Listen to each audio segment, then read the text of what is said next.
The internet can turn a minor star or an average Joe into a viral sensation in seconds. Getting a boost from a mega celeb can have the same effect. In the case of these stars, all it took was a single interview to launch them into the stratosphere of fame. When 13-year-old Danielle Bregoli appeared on Dr. Phil in 2016, the mouthy teen walked away with more than just a therapeutic trip to Turnabout Ranch. It was in the midst of negotiating issues between Bregoli and her mother, which regularly turned violent, that the TV therapist inadvertently created an internet favorite. Catch me outside, how about that? Huh? Catch me outside, how about that? Catch you outside? With that, a star, a catchphrase, and a nickname were all born at once. But first, rehab. When she arrived home from a treatment program for teens, Bregoli had unknowingly made a name for herself. A man named Adam Kluger immediately reached out to her and her mother, telling the New York Times that he had said to them, "I want to manage you. Give me some time and I'll make you a star. I'll make you rich." It seemed to be a no-brainer for the mother-daughter team. Kluger added, with no hesitation, they were like, "Okay, done." They had no clue what that meant. A rapping career followed for the teen, branding Bregoli with the name Bad Baby.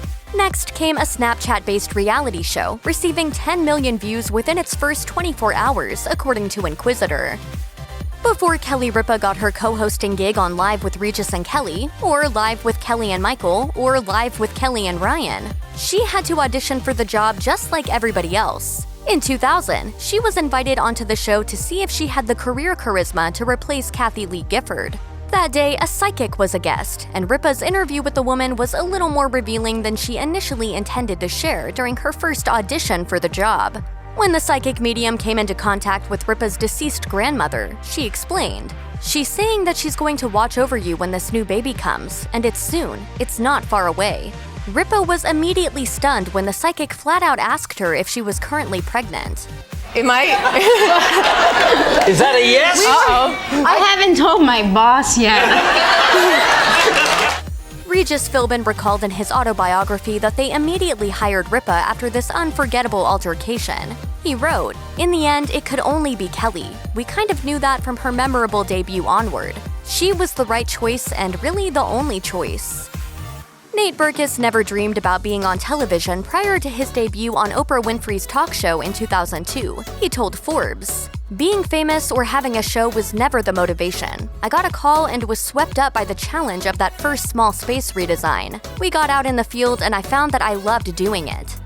His first mission on her show was to redesign a 319-square-foot apartment. The client was so blown away by the transformation that Winfrey had the young designer as a regular guest for another 130 interior makeovers. Berkus's initial interview led to New York Times bestsellers, collections at Target and Living Spaces, and a starring role on the Emmy Award-winning The Nate Berkus Show, which had a 2-year run.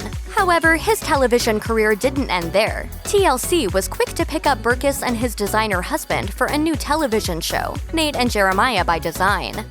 There's 1,000 people that do makeover shows, but I think the distinction with ours is that we really care and connect to the homeowners.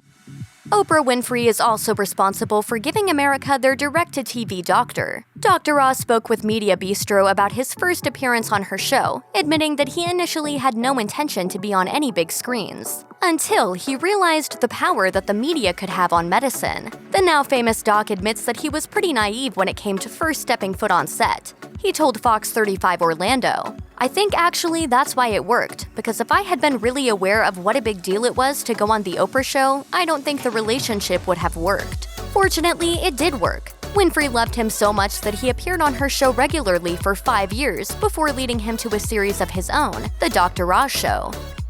While many people already knew Caitlyn Jenner as a former Olympic athlete who appeared on Keeping Up with the Kardashians for too many episodes to count, a very frank 2020 interview in 2015 served as a launchpad for the new identity she was revealing to the world. Speaking quite candidly at the time, Jenner described herself as having, quote, lived a lie her whole life about who she was. And with that, Jenner pulled the elastic out from her ponytail and forever changed the way the world viewed this reality star.